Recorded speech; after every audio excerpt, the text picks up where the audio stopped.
So you've got that, and I forgot to bring glycerin, but vegetable glycerin is also an option for solvent. I wouldn't use it as 100% because it's going to be a sticky mess. I would probably start off kind of like with rum and make maybe a 40 or 50% solution of glycerin, and then use that to extract. And that's for people who don't want to use alcohol for whatever reason. But glycerin is an alcohol, glycerol, right? Any of the chemical names, when they say OL at the end, it's alcohol. Okay? Usually. Sometimes I guess some names could be changed, but yeah. And then of course there's oil extractions. So oil extractions I use for things like St. John's wort. Do you see that lovely color? Yeah. So the St. John's wort oil, this was last year, July 19th is when that went on. And this is a calendula, this flower right here, or calendula. See that? Beautiful. And that's this extract here.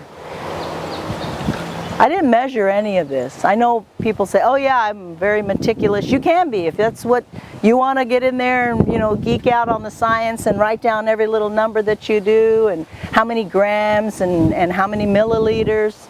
You can. But once you start into those second and third extractions, I think it gets a little bit, I don't know if it really matters. I think what matters is that it's working. Now, if you're going to start a company and you want things standardized, absolutely. Then you want to use the same formula over and over because you want to make sure that your product is consistent, right? Yeah. So that's the difference. But if you're just using it for yourself and you're doing it at home, don't make yourself crazy over all those numbers.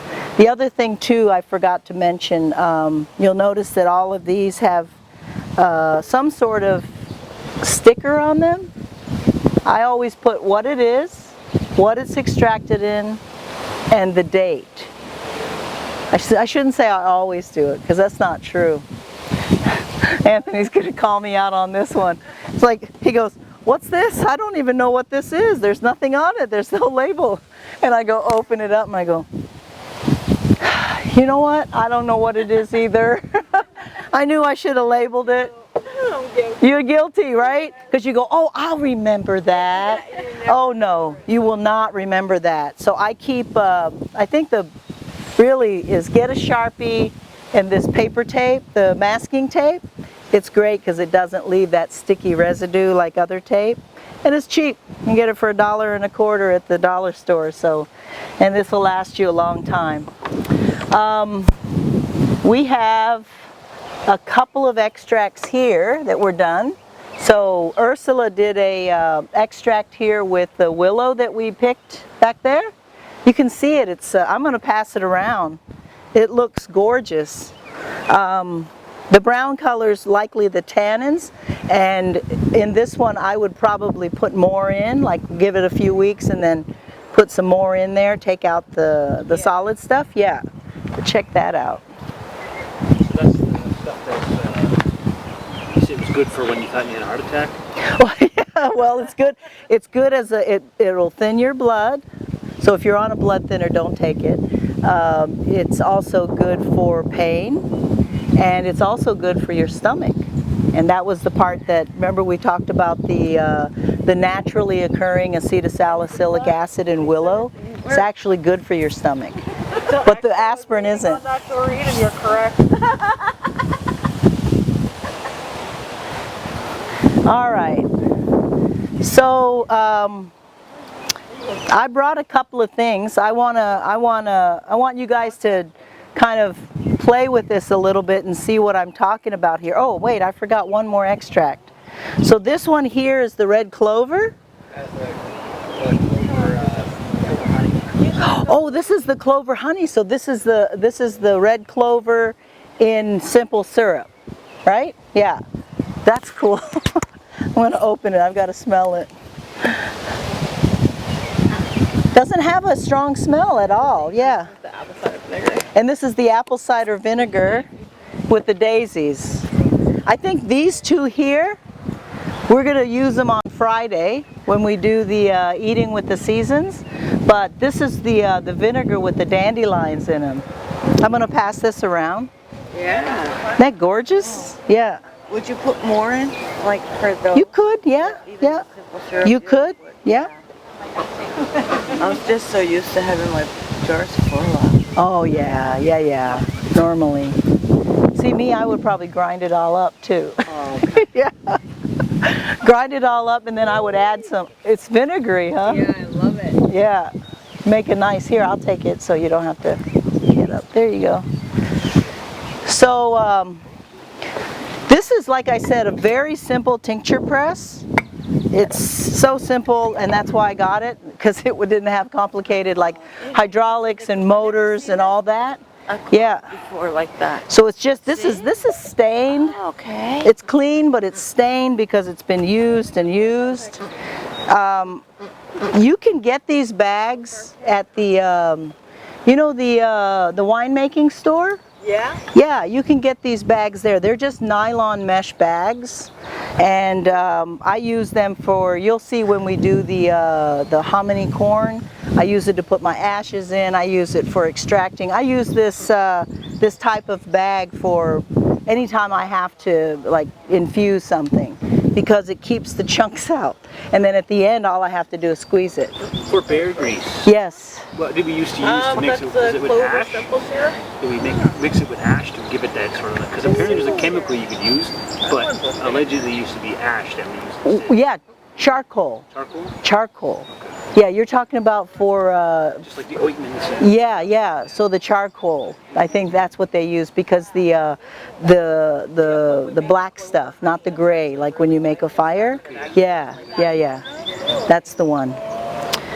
All right. So this one here, I'm just gonna show you how it works. It's real simple.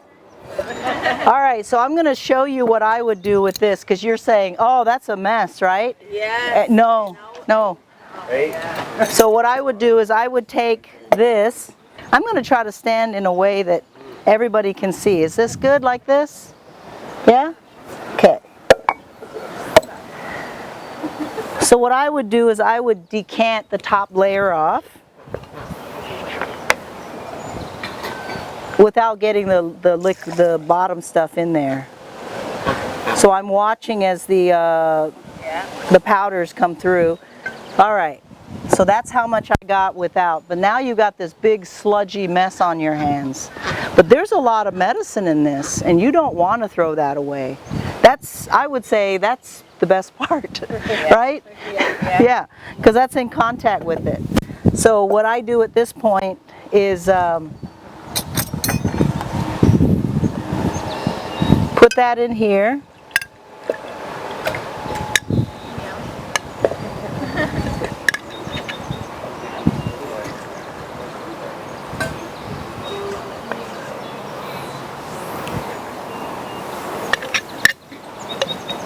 Man, there's a lot in here.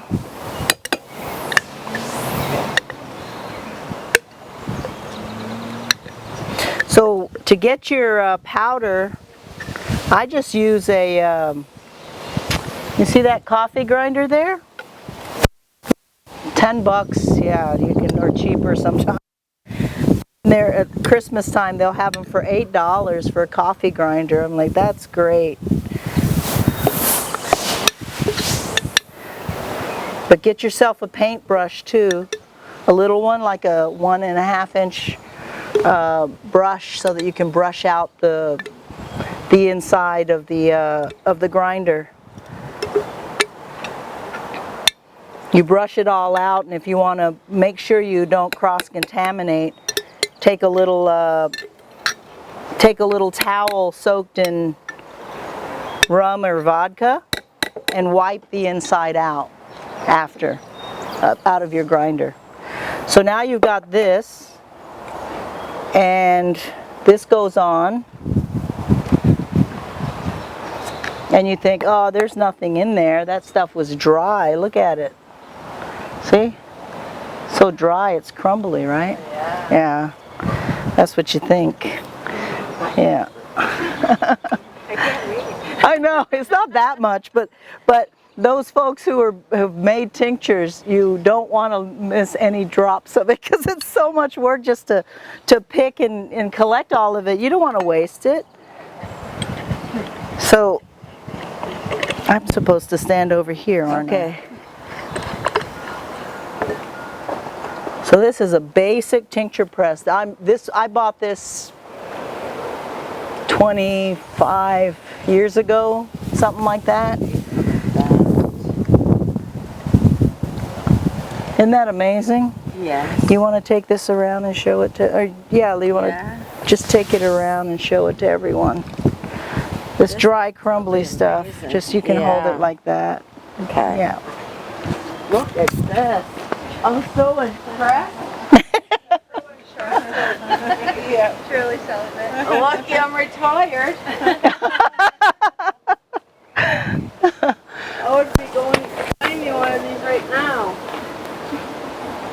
Right when we can purchase. There's the word.